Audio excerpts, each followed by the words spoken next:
Hello, believing believers. Hello, inhabitants of the earth. Hello, citizens of the universe. In every corner of the universe, here is another edition of Monday Delight coming to you from Era Before Rapture Ministry International. The topic we'll be discussing this day is don't be a sluggard.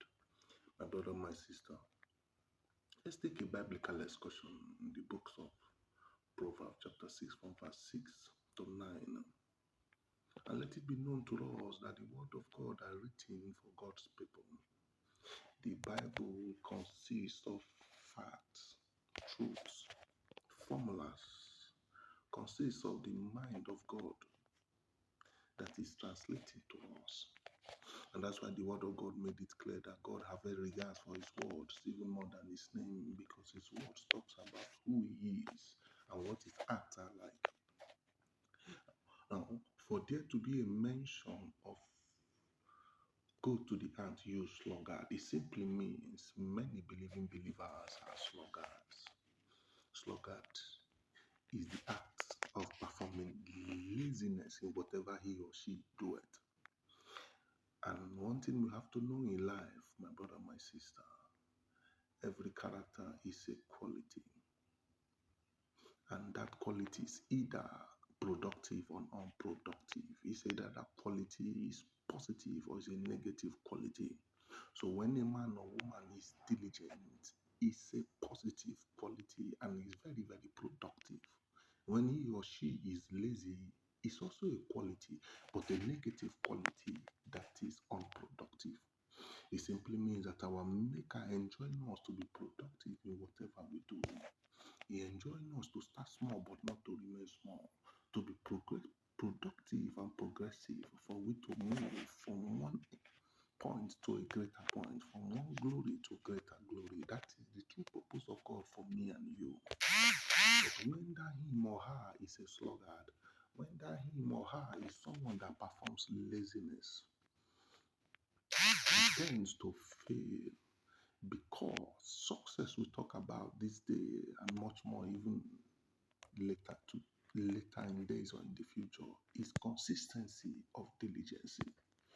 When a man or woman is diligent, he or she does not fail.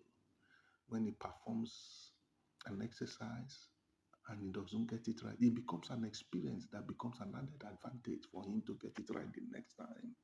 But when he or she is a sluggard or performs laziness and he makes a mistake or fails, it becomes failure because he wouldn't have the strength to try another. And that's why sluggards don't see opportunities where opportunities are. They are always complainful. And the Bible enjoins us not to be like that. That's why I say go to the ants. Learn her ways. They have no ruler, no guide, but they are able to gather their harvest. They are able to construct themselves together. Ants has no trucks, they have no planes, they have no warehouses, but in their colony, there is really no hunger among them. It simply means they are able to gather their things together. It means the true plan of God for me and you is that there are not meant to be poverty nor hunger among the community or among God's people.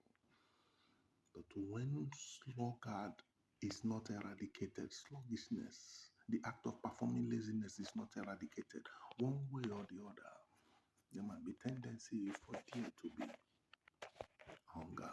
And that's why this word of God is talking to me and you today, so that we can avoid the act of performing laziness in whatever we do.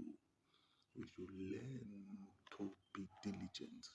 Countries that are called developed countries today, their simple secret is they are diligent people. There's nothing to write home about China and India 60 years ago. But today, they have become developed countries. They have become countries that developed countries before now see them as people they seek partnership from, because their diligence has paid out. It's time for us all to look into diligence, the act of performing an exercise with much diligence, much effort.